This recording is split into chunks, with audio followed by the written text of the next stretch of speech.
Mesdames, Messieurs, bonsoir ou bonjour selon votre position de réception et merci de votre fidélité et bienvenue au cœur du mystère. Nous nous intéresserons ce soir au pouvoir de l'attraction. Et dans un instant, nous donnerons la parole à un spécialiste de cette thématique.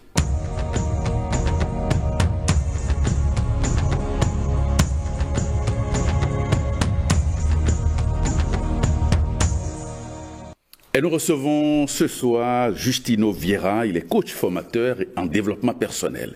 Justino Vieira, bonsoir. Bonsoir, monsieur Nteo. Et merci de venir sur Au cœur du mystère. Tout le plaisir pour moi. Bonsoir, chers téléspectateurs. Alors, qu'est-ce que c'est que le pouvoir de l'attraction? Merci beaucoup, monsieur Nteo. Vous savez, être humain que nous sommes des créateurs. Nous sommes des créateurs par pouvoir d'émanation du créateur, du divin. Et le pouvoir de l'attraction, c'est le pouvoir de la création en nous. C'est ce pouvoir qui nous permet de créer ce que nous voulons et ce que nous ne voulons pas. Mais je vous dirais que le pouvoir de l'attraction, c'est un pouvoir qui spontanément prend effet depuis notre naissance.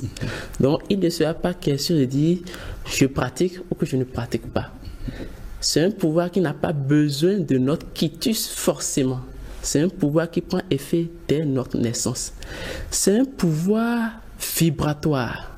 C'est un pouvoir parce que toute chose vibre. Toute chose émet des fréquences, des niveaux vibratoires. Et le pouvoir de l'attraction, c'est cette capacité que nous avons de canaliser, d'orienter cette vibration dont je parle vers ce que nous recherchons. Alors, comment se manifeste concrètement ce pouvoir, le pouvoir de l'attraction? Je vais partir d'un cas pour mieux expliquer sa manifestation. Vous savez, je disais tantôt que tout vibre et tout vit. À partir de ce moment, tout ce qui vit émet une vibration. Ces vibrations sont contenues dans ce que nous allons appeler une bulle vibratoire. Et lorsque je dis tout vibre, tout humain, tout être vivant, tout être végétal, tout être animal. À partir de ce moment, il y a une bulle qui est un peu comme notre récipient qui contient les vibrations que nous émettons. Et le principe, la logique de ce pouvoir, c'est que le contenu de la bulle attire son semblable, attire tout pouvoir qui a une similitude avec son contenu. Alors, lorsque j'ai ma bulle, ça contient des énergies. Les énergies que j'émets par le pouvoir de la pensée. Ces pensées conditionnent ce que je vais dire. Parce que la bouche n'est qu'une porte par laquelle on livre un peu ce qui est de notre pensée. La couleur reflète ce que nous pensons. Et quand nous reflétons, ça nous donne un certain sentiment, ce que nous allons appeler le ressenti. Et c'est ce ressenti qui crée la vibration qui sera envoyée dans la bulle. Et le contenu de cette bulle ira chercher des pouvoirs, des énergies, des vibrations similaires pour créer de l'impact. Et c'est ce que nous allons finir par voir dans le physique. Pour mieux dire également, monsieur Nteo, je prends la métaphore d'une femme. Je parlais, je disais que nous sommes tous des créateurs, nous créons. Ouais. Si nous créons, c'est que nous sommes enceintes. Nous portons en notre sein quelque chose. Ce que nous portons en notre sein, comment nous le créons? C'est le pouvoir de l'attraction qui nous permet de le créer. Et si nous créons, c'est que nous devons accoucher. Et c'est ce qu'on accouche qu'on voit. Tant que ce n'est pas accouché, ça reste juste dans notre univers. Et ça reste juste un élément métaphysique, spirituel, que à la limite invisible. Donc voilà autant d'éléments qu'on peut associer qui peuvent nous permettre de comprendre la manifestation du pouvoir de l'attraction. Principalement, il faut garder ceci.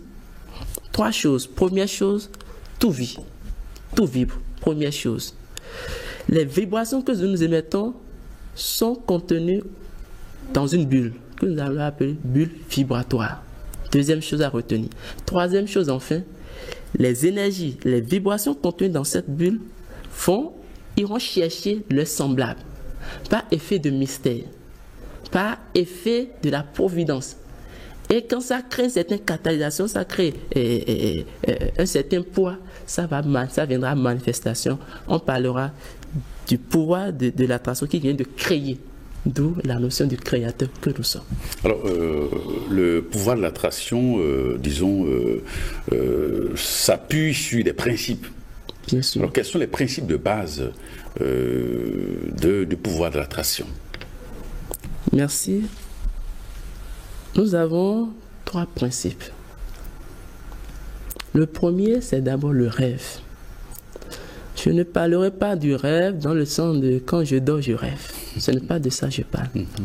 Mais je parle du rêve dans le sens de qu'est-ce que tu recherches? Qu'est-ce que tu veux?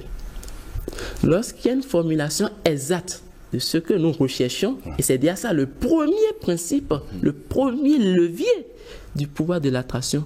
Je sais ce que je veux, je saurai dans quel sens canaliser mon énergie. Je saurai quelle énergie mettre dans ma bulle. C'est ça l'intérêt. Je vais éclairer davantage pour dire connaître ce que nous voulons et non se focaliser sur ce que nous ne voulons pas. Parce que la formulation exacte de ce que nous voulons nous permet d'attirer des énergies semblables, nous permet de faire converger dans notre bulle l'énergie de ce que nous voulons. Le langage émotionnel ne se manifeste pas comme le langage du mental, le langage rationnel. Je ne veux pas marcher, ça ne veut pas dire de façon automatique que je vais être à moto. Ça ne veut pas dire que de façon systématique que je vais être à voiture. S'il n'y a pas l'effet de contraire. Non. Notre langage, le langage mental, le langage est tellement linéaire, c'est bien que je préfère dire ce que je veux et non dire ce que je ne veux pas pour penser que c'est une façon de dire ce que je veux. Je ne sais pas, je me fais comprendre. Oui. Et ça nous amène sur les 3 spécificités de la formulation du rêve. Dire ce qu'on veut de façon spécifique, dire ce qu'on veut de façon générale et dire ce qu'on veut par le ressenti. J'aborde chacun de ces points. Ouais. Dire ce qu'on veut de façon spécifique, je veux une voiture de couleur rouge, année 2008. Je veux, spécifique. Je veux, je spécifie.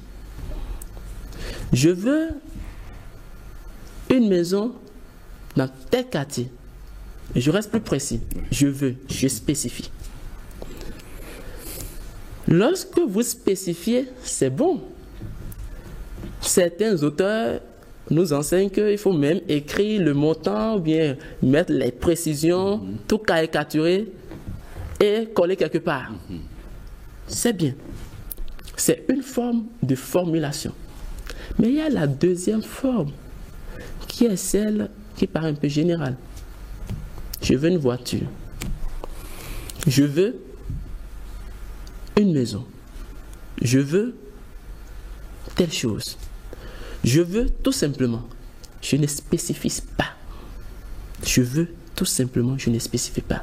Quels critères, quelles doivent être les caractéristiques. J'ai besoin d'une voiture. Je fais confiance à la nature, elle va me donner une voiture. Je ne reste pas spécifique sur telle année, telle marque, telle, ainsi de suite. Non, je ne reste pas spécifique. Mais il y a la troisième forme, qui est la formulation par le ressenti. La formulation par le ressenti, c'est quoi? Je veux me sentir bien. C'est le plus essentiel. C'est le plus important. Je n'ai pas à formuler des demandes, je veux, non. Je demande juste à la nature, je demande juste à la providence, donnez-moi ce qui peut me rendre heureux. Et ça s'arrête là. Donc, j'associe mon vouloir par l'effet du ressenti. Ouais. Je ne reste pas spécifique. Et je ne tombe non plus dans une spécificité d'ordre général. Mais je reste sur, comment je dis, ressenti. Dans tous les cas de figure, il faut comprendre le quai de préciser ce que nous voulons. Ne pas se focaliser sur ce que nous ne voulons pas. Et je disais tantôt que le langage émotionnel ne comprend pas je veux, je ne veux pas. Parce que le langage émotionnel fonctionne plus en image. la création par le pouvoir de l'imagination. Par conséquent, c'est mieux de dire ce qu'on veut et d'être focalisé et de converger vers sa bulle l'énergie de ce qu'on veut. Donc, premier principe, le rêve. Qu'est-ce que tu veux? Oui. Alors, le rêve, d'accord. Comme vous l'aviez dit, que voulons-nous finalement? C'est-à-dire, est-ce que ce que nous voulons peut être porté par nos désirs? Je veux peut-être une voiture, je veux une maison, je veux un poste, etc. C'est notre vécu qui va tout guider. Je ne veux pas rentrer dans le langage ou bien dans l'analyse du destin. Parce que si on doit rentrer dans ce discours, dans cette analyse, c'est que l'être humain doit manifester sa mission, doit manifester doit chercher à accomplir progressivement, pas à pas, ce qui lui permettra à terme de dire j'ai réussi ma vie. Ça, c'est lorsque vous êtes dans une dimension de conscience, de prise de conscience de votre destinée et vous dites je vous travaille. Donc vous ne pouvez pas inventer ce que vous voulez. Vous exécutez juste un plan divin, même personnalisé, individualisé en vous. Vous exécutez juste un plan divin. Parce que chaque être humain a sa mission de vie. Chaque être humain doit accomplir ce pourquoi il est créé.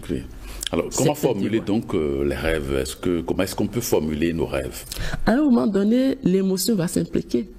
À un moment donné, malheureusement, l'environnement va nous influencer. Je dis malheureusement parce qu'en réalité, nous sommes dans notre univers.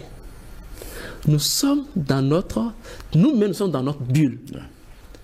Et en tant que tel, nous devons exécuter notre plan à nous. Et non le plan que le monde nous montre. Et non je vais vous donner un exemple. Lorsque toute chose doit concourir à bien accomplir notre mission. Si dans ma mission, je n'ai pas besoin d'une maison, peut-être à Cotonou, parce que ma mission ne vise pas spécifiquement ceux qui sont dans cet espace géographique. Pourquoi devrais-je chercher à avoir une maison à Cotonou? Mais l'environnement me dira que c'est la capitale économique.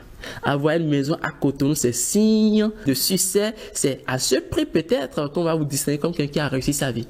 Ah, il a une maison à Cotonou. Mais est-ce que ce que tu dois impacter, influencer ta mission, le périmètre d'exercice de cette mission, c'est à Cotonou? Donc je dis malheureusement parce qu'à un moment donné, on se détache de sa boussole, on se détache de son carnet, on se détache de son cahier de charge divin pour rentrer dans le superficiel, dans l'orientation sociale, dans l'orientation de notre environnement et finalement on devient conformiste. Sinon de base, et ce qui est recommandé, et ce que moi je fais l'effort de suivre et de recommander à ceux qui me suivent, formulons nos rêves sur la base de notre mission de vie. De quoi ai-je besoin pour bien accomplir ma mission? Et c'est uniquement dans ce sens que je formulerai mes rêves. Mais nous n'allons non plus jeter la pierre à ceux qui se basent sur le monde. Quelque part, il est écrit « Je suis dans le monde, mais je ne suis pas du monde ». Pour dire qu'en réalité, ce n'est pas le monde qui doit nous influencer. Notre déterminant, notre élément motivateur pour formuler nos besoins, c'est en fonction de nous-mêmes. Je vais où? Lorsque je sais que je dois aller à Boycon, je ne vais pas dire que je veux un avion. Pour bien apprécier le paysage, je dis que je vais à voiture et là je comprendrai chaque moment du trajet, les spécificités. Et ça me permettra de mieux vivre la destination parce que je n'aurai pas survolé le paysage. Je n'aurai pas survolé tant de choses que je pourrais appréhender si je prenais une voie terrestre. Donc c'est pour dire, formuler son rêve, c'est sur la base de sa mission. Mais faudra-t-il encore connaître sa mission? C'est un préalable.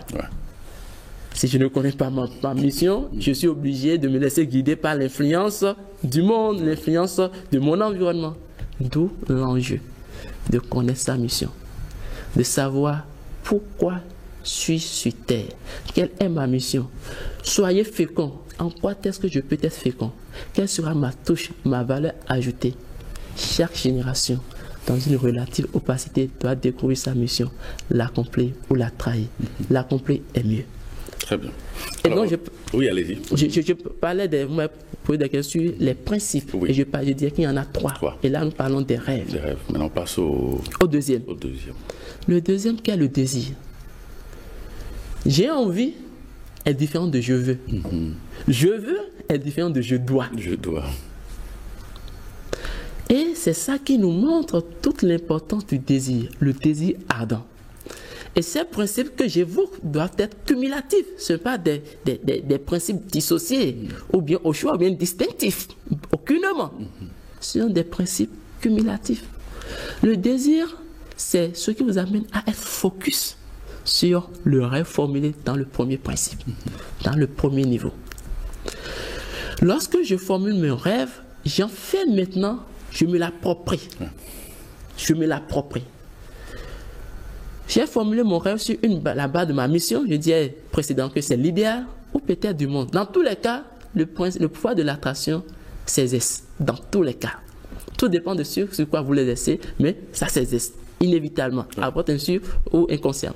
Bref, lorsque nous parlons du désir, je crée mon rêve, je me l'approprie, je la mets dans mon univers et je mets cette graine sous terre, je commence par l'arroser. Donc c'est ça le désir. Je le veux ardemment. C'est ça qui nous amène dans la poursuite de la discipline. Lorsque je veux ardemment, on dit, le chemin n'est jamais loin pour celui qui cherche obstinément quelque chose. Le chemin n'est jamais loin pour celui qui cherche obstinément quelque chose. Donc le désir ardent dont je parle m'amène à ne pas rester juste dans un vouloir sensationnel, mais dans un vouloir profond. Le désir, c'est cette capacité à arroser de façon permanente, de façon quotidienne, prier sans cesse, prier sur mon rêve pour le fertiliser. C'est ça le désir ardent. S'y accrocher, c'est un processus. Et dans ce processus, vous allez convenir avec moi qu'il ne faudrait pas laisser place au doute. Parce que le doute est un frein au désir ardent. Ouais. Lorsque vous prenez votre élan et soudain vous dites, est-ce que j'y parviendrai? Le doute est en place. Et lorsque la pensée est en confrontation avec l'imagination, l'imagination prend tout le dessus. Lorsque je pense et je vois prend le dessus sur je pense. Ouais. À partir de ce moment, le désir ardent consiste à rester dans un état d'alignement entre j'ai envie, je veux et je dois. Ça veut dire qu'il n'y a pas de plan B. Ça veut dire que c'est le chemin. Ça veut dire que c'est le seul remède applicable pour vous, pour accoucher votre génie intérieur. Deuxième principe, je parle du désir ardent. Troisième principe, l'intensité. La fréquence suivant laquelle je maintiens ce désir. Certains vous parleront des désirs ou bien des rêves de jeunesse. Ah, quand j'étais plus jeune, j'avais envie d'être footballeur. Quand j'étais plus jeune, je voulais. Quand j'étais plus jeune. Mais en réalité, l'être humain est un. Je suis Justino Vieira. Je suis. Mon nom, je suis. Ce nom qui restitue tout le reste de ce qu'on ne voit pas. Je suis. Donc, dans mon je suis, c'est je suis hier, je suis aujourd'hui et je suis demain. D'où l'effet de la constance. Cette constance qui nous permettra de maintenir le désir ardent, qui nous permettra de garder cette capacité, cette assurance. Je parlerai du trésor de persuasion intérieure qui dépend de moi. La responsabilité individuelle. Responsabilité, répondre. Je réponds de moi. Et ça nous amène à cette méditation prégnante de Nelson Mandela. Je suis le capitaine de mon âme, maître de mon destin. À partir de cet instant, le troisième principe nous invite à maintenir la fréquence, à maintenir la ligne, à ne pas vivre dans le passé pour dire « je voulais ». Non, ce n'est pas « je voulais », je continue toujours de vouloir. et j'œuvre à cet effet. Je rêve, je désire, je maintiens le désir, l'effet de la fréquence. Mais on va se demander, mais jusqu'à quel moment je dois maintenir? Je maintiens jusqu'au moment où je verrai. Je maintiens jusqu'au moment où je verrai. Ça va se concrétiser. Ça va se concrétiser. Tant que je ne verrai pas, ça ne veut pas dire que ça n'existe pas. Ce n'est pas parce que le cultivateur n'est pas encore en train de moissonner qu'il va perdre l'assurance que d'ici peu il va moissonner. Le temps n'est pas venu de moissonner. Le temps est peut-être à la semence. Il faut semer. Mais ce n'est pas l'effort de la semence qui doit nous faire perdre de vue la notion de la moisson. Donc, c'est justement la conviction, l'assurance qu'on a de ce qu'on va moissonner, la détermination de ce qu'on va moissonner qui motive la semence. Je sais que je vais moissonner bientôt. Et je saurai. Et dans une certaine allégresse, pendant que d'autres seront en train de voir les peines. Mes transpirations, moi j'y vois plutôt la joie. Je serai dans le ressenti de la moisson. Et dans ce ressenti, c'est ce ressenti qui devient maintenant l'élément qui va me tenir, me porter à semer, mais sans voir la peine, mais plutôt la joie. Donc, rêver, désirer, maintenir la fréquence. Alors, comment intensifier son désir? Vous savez, ce n'est pas facile. Il faut être honnête. Ne pas être honnête, c'est donner l'impression à nos téléspectateurs que nous-mêmes qui sommes en train de parler, nous avons déjà atteint le niveau, si bien que nous, non. C'est un processus continu. C'est un chemin en réalité qui n'a pas de fin. On est dans une progression permanente, sans voir la fin. Maintenir son désir, c'est d'abord être conscient qu'est-ce que je mets dans ma bulle. Parce que il ne doit pas nous échapper l'explication première que j'ai donnée, le pouvoir de l'attraction qui est juste l'expression, la multiplication de ce qui était dans ma bulle. Qu'est-ce que je mets alors dans ma bulle? Si je sais que j'aurai ce qui est dans ma bulle, qu'est-ce que je mets dans ma bulle vibratoire? Quelles sont les vibrations que j'essaie d'émettre? Quel est l'état d'aliment que j'essaie d'avoir? Et c'est comme ça qu'on intensifie. Lorsque j'ai la conviction, je sais que ma vérité est là. Et ma vérité, personne ne peut plus m'en défaire. Personne ne peut plus dire, non, c'est discutable. Je n'accepte pas le raisonnement de c'est discutable. C'est ma vérité. Donc, il y a des vérités, mais chacun a sa vérité. Je restitue ma vérité. Je m'accroche à ma vérité. Et tant que j'en ferai ma vérité, je vais donc emprunter ce chemin. Et lorsque j'emprunterai ce chemin, j'y trouverai la vie. Le chemin, la vérité et la vie, je suis. Intensifier son désir, c'est ne permettre à personne de vous dire c'est impossible. De vous dire votre rêve est trop grand. Parce que Henry Ford nous dira tout ce que le mental peut concevoir. Henry Ford. Tout ce que le mental peut concevoir et y croire, il peut le réaliser.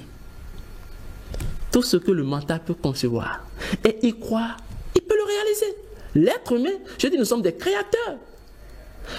Pas des créateurs enfermés, mais des créateurs connectés. Nous sommes des co-créateurs. Nous sommes des co-créateurs. Ouais. Et pas droit avec le divin. Et pas droit. Je dis bien, pas droit. Nous avons le pouvoir de décider.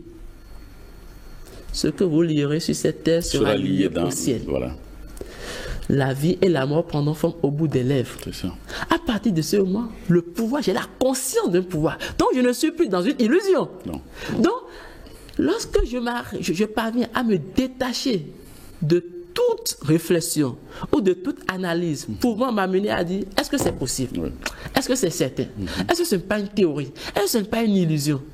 Lorsque je suis enraciné, ancré, et je supprime toute possibilité, toute probabilité de doute, j'intensifie alors mon désir. Et plus le désir est intensifié, plus je me rapproche de sa concrétisation. Et lorsque ça vient à concrétisation, c'est à ce moment que le dubitatif, le pessimiste dira, ah, donc tu avais raison, Attention. Donc, tu étais le créateur. Et à moi de répondre, c'est toi qui le dis. Mais si vous ne m'acclamez pas, même les anges vont m'acclamer. Mais si vous ne me soutenez pas, la nature mobilisera les ressources qu'il faut pour que cela soit effectif, pour que cela se concrétise. À partir de ce moment, celui qui est mon ordonnateur, celui qui m'autorise, ce n'est pas mon entourage. Celui qui m'autorise, ce n'est pas mon père, ce n'est pas ma mère. Celui qui m'autorise, ce n'est pas mon conjoint, ce n'est pas ma conjointe. Celui qui m'autorise, ce n'est pas l'environnement, c'est mon être intérieur. C'est mon Dieu individualisé en moi. Mais avant tout, il faudrait que je prenne conscience. C'est le préalable. La prise de conscience.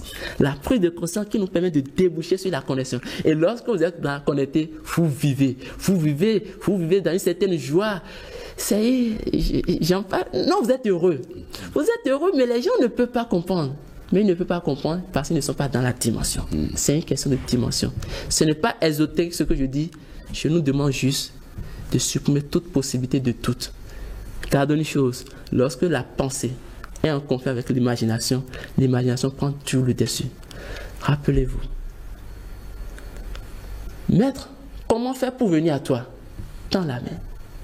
Il a commencé par marcher sur l'eau. Mais à partir du moment où, est-ce que je ne vais pas me noyer? À partir du moment où, regardez Pierre marcher sur l'eau. À partir du moment où, est-ce que lorsque le doute vous gagne et vous maîtrise et vous occupe, vous replongez dans la mer, vous replongez dans la mer. Mais faudrait-il encore que notre environnement soit là pour nous repêcher? Alors, quel est l'élément, disons, déterminant du pouvoir de l'attraction? Qu'est-ce qui détermine ce pouvoir? Ou du moins, quel est l'effet déclencheur de pouvoir de l'attraction? Je suis coach, mais je vais profiter de cette émission, de cette tribune que vous m'offrez pour mettre fin à, je ne dis pas rumeur, mais un enseignement qui, selon moi, n'est pas certainement une vérité. Vous devenez le fruit de vos pensées. Non. Vous devenez le fruit de vos ressentis. Oui. Vous ne devenez pas le fruit de vos pensées. Vous devenez le fruit de vos ressentis. Je vous donne un exemple pratique. Nous sommes croyants. En tout cas, nous croyons quelque chose. Et lorsqu'il arrive le moment où on nous demande de manifester notre gratitude par la louange à notre Créateur, on danse, on chante, on rigole. Mais quelque part, on dit, je vais quitter ici et retomber dans ma souffrance. Je vais quitter ici. Donc, ce que vous me voyez faire, danser, jubiler, ce n'est que du cinéma. Parce que c'est juste par effet de commodité. Je le fais juste parce que pour le moment, c'est ce qu'on me demande. On me demande à l'église, moment de la louange, tout le monde danser. Tout le monde danse, mais il ne se lâche pas dans le processus. Il danse devant, mais en réalité, lui-même, il est derrière. C'est son corps qui danse, pas lui-même qui danse. Parce qu'il a un poids intérieur. Et parfois, il se dit, ils ne savent pas ce que moi je vis. Lui me demande de danser. Est-ce qu'il sait les problèmes que je traîne? Mais en réalité, il n'y a pas d'épreuve qu'on vous envoie sans que vous n'ayez la capacité de la composer. De l'affronter. De l'affronter. Donc, à partir de ça, c'est d'abord l'état mental qui parle. C'est d'abord votre conviction. C'est d'abord votre bagage intérieur. C'est d'abord cet état d'assurance inébranlable qui vous porte. D'où je parle de ressenti. Mais ce n'est pas pour autant pour dire qu'il faut rejeter la pensée. Par effet de cohérence. Je parle, je m'exprime, je communique une énergie. Au commencement était le Verbe, tout a été créé par le Verbe, Dieu même étant le Verbe. Donc, en parlant, je communique. Cette énergie que je communique va dans la nature. Vous m'écoutez parce que vous recevez d'abord mon énergie. On parlera de l'écho de la parole. La parole étant abstraite, elle touche l'homme par son écho. Et donc, quand j'envoie la parole, je contamine des gens autour de moi. Absolument. Ah, il vient de me changer. Ah, il vient de m'amener à voir les choses autrement. Mais dans le même temps, ça a de l'impact. Mais à partir de ce moment, quelqu'un dira, ce qui dit je ne suis pas d'accord. Ce qui dit je suis contre. Enfant, on dira, c'est la parole. L'écho de la parole. L'énergie de la parole. Lorsque cette parole est ressortie, vous-même, quel est le ressenti que vous avez? Je suis fier de ce que je dis. Ou bien êtes-vous comme d'autres? Pratiquez ce que je dis, mais ne faites pas ce que je fais. C'est un anachronisme, ce déphasage. Ouais. L'effet d'aliment. Vous savez, on ne trahit pas les autres, hein. On se trahit d'abord soi-même. Si ce que je sors, moi-même, je me suis dit, bon, c'est ce que je laisse servir, c'est ce qu'ils veulent entendre, non? Non, je ne suis pas en train de les manipuler, je suis en train de me manipuler moi-même. Parce que, qu'est-ce que j'envoie? La notion de la bulle. La bulle contient ce que nous envoyons. Qu'est-ce que j'envoie? Ce que j'envoie, quel est le ressenti qui m'anime? Et c'est ça l'indicateur de notre jauge, à partir duquel on saura si on est dans le bon ressenti ou dans le mauvais ressenti. Prenez quelqu'un qui sort de la maison en priant et dit journée de bonheur, journée de gratitude, journée de prospérité, ainsi de suite. Mais sort et à la première tentation, il dit aïe aïe aïe, j'ai mal commencé ma journée. Ça paraît banal. C'est ce qu'on appelle l'auto-envoûtement. L'auto-envoûtement, merci. Ça paraît banal, mais il vient de neutraliser. Donc, et quand il vient de neutraliser le pouvoir qui s'est conféré lui-même, parce que nous sommes des créateurs de pouvoir, il tombe dans un mauvais ressenti, de façon consciente ou inconsciente. Enfin, je dis, et ne perdons pas de vue, le pouvoir de l'attraction agit dès notre naissance. Que vous le sachiez à l'avance, que vous ne le sachiez pas, on n'en a pas besoin. Mais lui, donc on aura appelé ça à gagner de savoir mieux profiter, mieux capitaliser ce que cela a de vertueux. Donc, comprenons une chose, restons dans le bon ressenti. Recherchons le bon ressenti. Et comment trouver alors ce bon ressenti, Justine Oviera? Comment trouver ce bon ressenti, comme vous le dites si bien? Vous savez, nous avons tous un portable. Quand le portable est déchargé, on le charge. Mais on le charge avec son chargeur. Allons nous charger avec notre chargeur. Votre chargeur n'est pas mon chargeur. Non. Chaque portable a son chargeur. Absolument. Tout ce que nous créons va derrière une leçon de vie. Si j'ai un iPhone, je ne vais pas prendre chargeur Android pour charger. Non. Donc, comment trouver le bon ressenti? C'est d'abord se connaître son chargeur. Qu'est-ce qui me charge? Mais on connaîtra son chargeur lorsqu'on est attentionné à soi. Lorsqu'on passe du temps avec soi. Lorsqu'on passe du plaisir. Lorsqu'on trouve du plaisir à se découvrir. Lorsqu'on trouve du plaisir à aller se retrouver soi-même dans son être intérieur. Lorsqu'on prend rendez-vous avec soi-même. Lorsqu'on prend rendez-vous avec soi-même. Vous le dites si bien, monsieur Nteo. Alors, trouver son bon ressenti, c'est d'abord qu'est-ce qui vous charge. Ne soyons pas dans un état du king, du roi, du suffisant. Non, nous sommes créés par un être supérieur. Nous sommes créés par un être divin. Et à des moments donnés, on doit aller nous connecter à cet être pour dire, est-ce que je fais ce que tu me demandes? Est-ce que tu es fier de moi? Est-ce que je suis tutali? Tous les êtres ascensionnés, à des moments donnés, se retirent du monde. Il se retira de la foule. Il se retira de la foule. Se retirer du monde pour retrouver son état de connexion, son état de discussion avec son père. C'est un peu comme le pharmacien ou bien le docteur qui vous prescrit un médicament.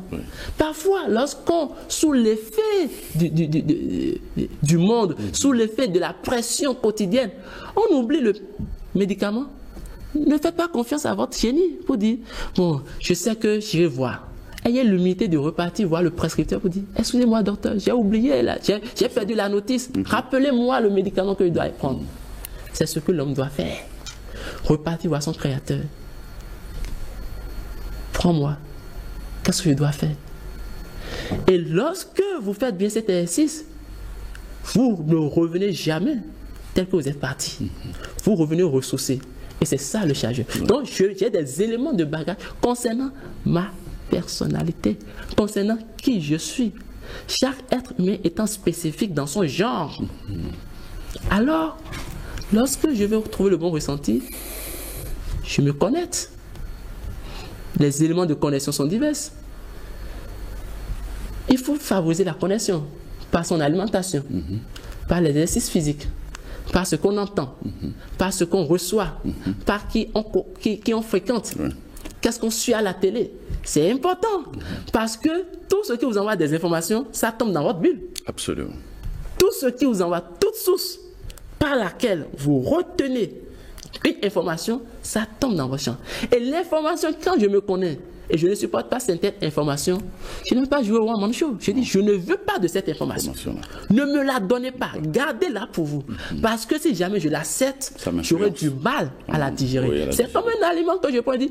J'ai un souci avec, si je prends, je donne un exemple, ce n'est qu'un exemple, du pain. Ça veut dire que je n'ai pas, je dis, je vais essayer voir. Mon rapport avec le pain, je le sais. Ouais. Mon rapport avec cette information, je le sais.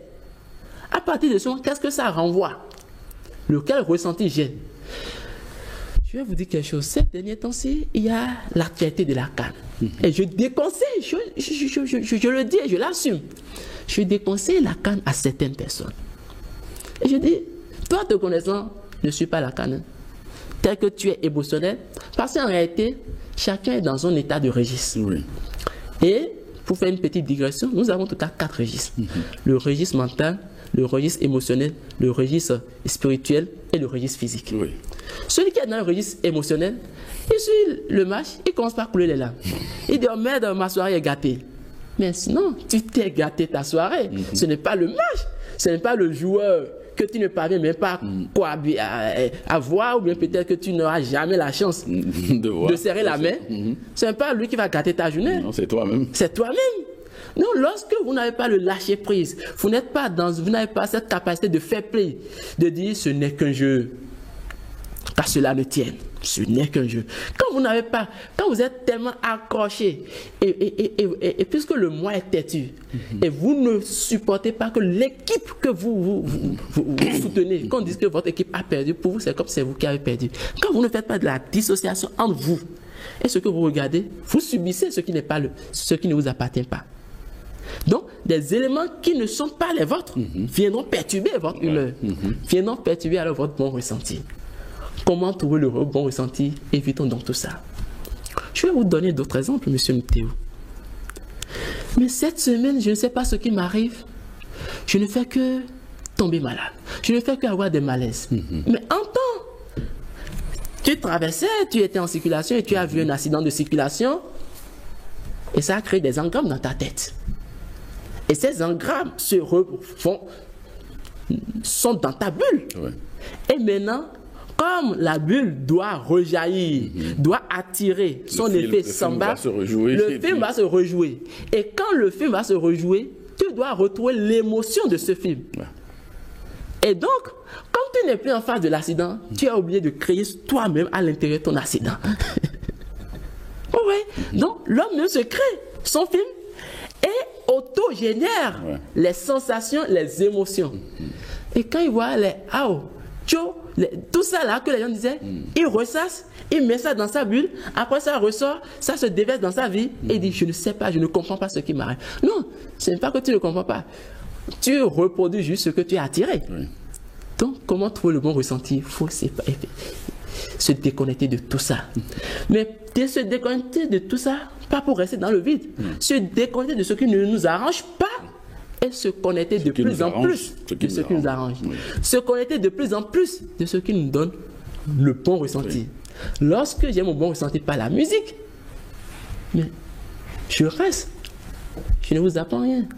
Les mantras, l'effet miraculeux des mantras, l'effet magique. Mais l'homme ordinaire, l'homme profane dira, mais ce n'est juste qu'une musique. Oui. Attention. Ce n'est pas qu'une musique. Ce n'est pas plus qu'une musique. C'est plus qu'une musique. Alors, chacun doit trouver quel est l'élément qui me charge, quel est l'élément qui me connecte. Je vais vous dire quelque chose. Parfois, lorsque moi, je suis dans un état peu joyeux, quel que soit le lieu, je demande, mais où est votre sac d'eau? Vous pouvez m'indiquer? Quand je parle de sac d'eau, je dis simplement les toilettes. Et lorsqu'on dit c'est par là, Quand j'y rentre, ce n'est pas pour un besoin. C'est pour regarder l'eau couler. C'est pour regarder l'eau couler ou peut-être regarder le miroir. Oui. Le miroir, pas pour voir si j'ai bien noué ma cravate, pas pour voir si je suis beau, mais pour me renvoyer la vraie image. C'est comme si en tant que situation, elle est venue m'accabler. Et cette situation accablante m'a déconnecté de moi-même.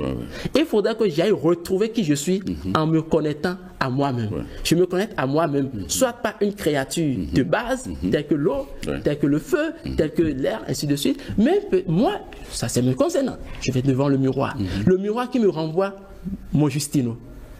Mon Justino, je dis, oui, c'est moi ça. Et je ressors maintenant chargé. Je ne ressors plus tel que je suis rentré. Parce que je viens de déposer le masque qui m'encombrait et je me recharge de moi-même. De moi. Parce qu'en vrai, la personnalité, c'est quoi? Dans la Grèce antique, on parlait du persona, qui est en réalité le masque que vous mettez pour paraître. Est-ce que l'homme va paraître toute sa vie? Il faut exprimer son individualité. Il faut exprimer son individualité. Et à un moment donné, je dis, ne paraîtons plus, mais soyons des êtres. Il ne faut plus être dans le paraître, mais il faut être. Il faut être dans le vrai. Parce qu'en réalité, nous sommes en concurrence avec personne. Nous sommes nous-mêmes. Et c'est ça qui nous permet d'accentuer le vrai et le bon, le joyeux ressenti. Merci, mon frère. Alors, dans quel cas le pouvoir de l'attraction peut ne pas marcher? Il y a beaucoup de cas. Ce n'est pas que le pouvoir de l'attraction peut ne pas marcher. Mais le pouvoir de l'attraction ne va pas nous donner ce que nous recherchons. Pendant que des gens, des téléspectateurs que je respecte beaucoup, que je salue avec beaucoup de respect, je fais un clin d'œil à mes aînés, à ceux-là qui me tiennent sur cette route. Pendant qu'ils me suivent, ils diront, mais moi j'ai essayé une fois, mais ça n'a pas marché pour moi. Le pouvoir de l'attraction ne ment jamais. Je dis, je le répète et je l'assume. Le pouvoir de l'attraction ne ment jamais. Parce que c'est un principe divin. Ce n'est pas l'homme qui a créé le pouvoir de l'attraction. Il faut que nous intégrons ça. Ce n'est pas l'homme. Ce n'est pas une création humaine. Ce n'est pas une philosophie humaine. Ce n'est pas un courant ils ont créé. Non. C'est ce qui doit être. Ma parole ne me revient pas sans avoir accompli ce pourquoi elle a été créée. Ma parole ne me revient pas. C'est ça le pouvoir de l'attraction. Ma parole ne me revient pas sans avoir accompli ce pourquoi elle a été envoyée. Alors, lorsque je dis, je veux quelque chose, mais je me focalise plus sur ce que je ne veux pas. Je ne veux pas perdre mon mari. Je ne veux pas perdre mon épouse. Ah, il est si tendre, il est si aimant, il est si attentionné. La peur de perdre va me faire perdre. La peur de perdre va me faire perdre. Absolument. Alors, lorsque vous focalisez sur la crainte, on tire à soi ce que l'on craint le plus. Très bien. On attire à soi ce que l'on craint le plus. Par conséquent, ce qu'il faut comprendre, focalisons-nous d'abord sur ce que nous voulons et écartons-nous de ce que nous ne voulons pas. Premier frein. Deuxième frein, c'est ne pas y donner suffisamment de désir, ne pas y donner suffisamment d'énergie. Vous voyez une graine qui vous plaît, qui vous séduit, vous venez chez vous, vous la mettez sous terre. Mais si vous n'arrosez pas suffisamment, elle ne peut pas s'éclore, elle ne peut pas grandir, elle ne peut pas donner forme. Et vous direz à ceux de votre entourage, et ainsi vous les contaminez, cette graine ne marche pas en droit. Non, ça marche à tous les endroits. Tout dépend de celui qui le suit. Un peu comme la loi de l'élévation. Tout ce qui monte descend. Mais en réalité, la loi de la gravité vous montre à la limite de ce fameux, de l'avion. L'avion qui monte mais ne descend pas sans l'autorisation de l'autre, sans l'autorisation du pilote. Donc, en réalité, ce n'est pas un principe indiscutable. Quand je veux parler de la graine, ça dépend de vous-même. Est-ce que vous l'arrosez? Vous l'arrosez juste quand vous êtes dans des situations, dans des aridités. Vous l'arrosez juste quand vous êtes dans des difficultés. Et parfois, quand on est dans son état tout feu, tout flamme, on oublie son rêve. Parce qu'on a déjà de l'argent. Et moi, je suis coach en entrepreneuriat. Je dis souvent aux jeunes entrepreneurs, quand on ne sait pas avoir de l'argent, vous oubliez votre passion parfois. Et c'est quand parfois on n'a plus l'argent, on dit, mais est-ce que ce n'est pas ce que je voulais faire avant? Donc, s'il n'y a pas des éléments qui viennent vous détacher, vous éloigner de votre désir, le principe doit marcher. Donc, deuxième chose, intensifier le désir.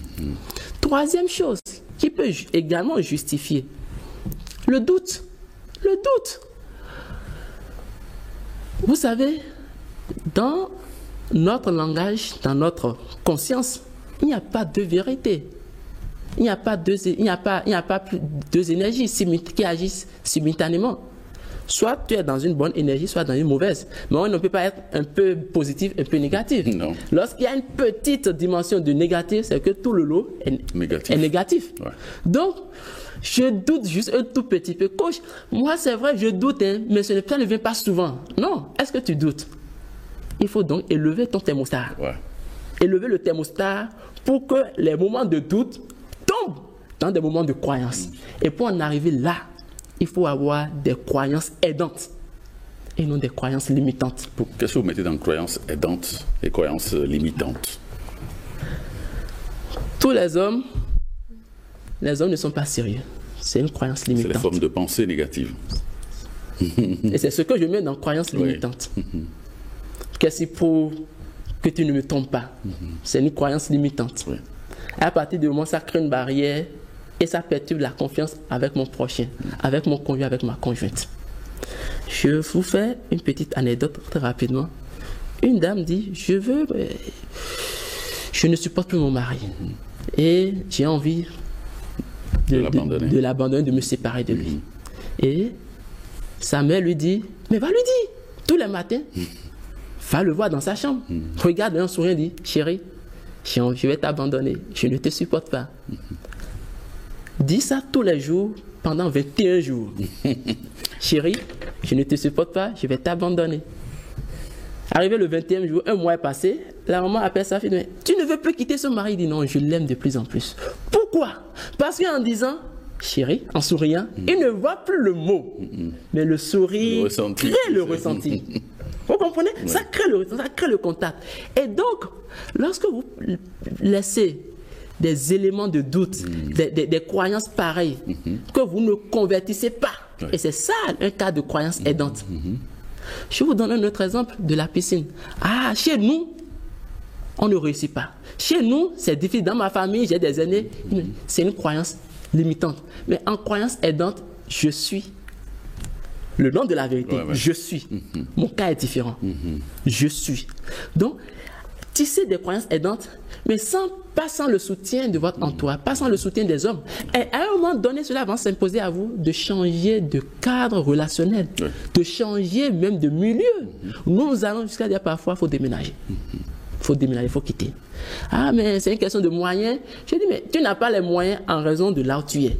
Je te demande de quitter pour avoir les moyens. Ouais, c'est un choix. Soit tu restes et tu n'auras jamais les moyens, soit tu quittes et tu auras les moyens. Parce que l'énergie que cet entourage envoie dans ta bulle n'est pas bonne. Et ne t'aide pas. Ça fait tisser autour de toi des croyances limitantes. Négatives. Et parfois, il y a également des questions recardantes. C'est quoi la question recardante, par exemple? C'est-à-dire, quelqu'un l'a fait avant moi. Vous trouvez par rencontrer des gens qui ne sont pas de votre famille, mais ils deviennent votre repère. Et vous vous accrochez à eux plus que votre propre père. Vous vous accrochez à eux plus que votre propre mère. Pourquoi? Parce que il vous monte, il vous remonte, et vous donne le sentiment de bien-être. Et vous avez la conscience que c'est seulement le sentiment de bien-être qui vous permettra d'attirer à vous tout ce que vous voulez. Ce n'est pas uniquement la pensée, le bon ressenti est important. Très bien. Alors, donc, notre entourage, comme vous le dites si bien, a un impact sur nous. Significatif. Oui.